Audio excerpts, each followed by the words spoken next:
आज मी नाश्त्याला काहीतरी वेगळं करायचं ठरवलं. मग काय पोहे छान भिजवले. त्यानंतर त्याच्यासोबत थोडासा कांदा, कोथिंबीर चिरून घेतली.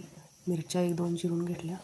जे खूप तिखट होत्या, शेतातल्याच होत्या, त्यामुळे खूप तिखट लागल्या. आणि थोडीशी लिक्विड काहीतरी खायला असावं, जरा तर्री पोहे या प्रकारातलं काहीतरी करायचं ठरवलं. आणि मग छानपैकी मटकीची आमटी याच्यामध्ये करून घेतली. त्यानंतर दूध पण थोडं तापायला ठेवलं.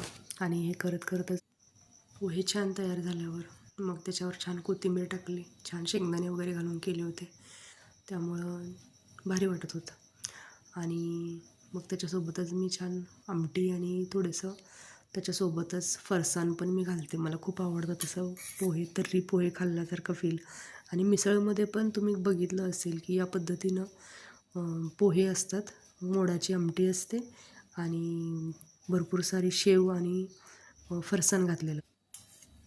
नक्की ट्राय करून बघा आणि कमेंट करा. व्हिडिओ लाईक, शेअर आणि सबस्क्राईब करून घ्या. धन्यवाद.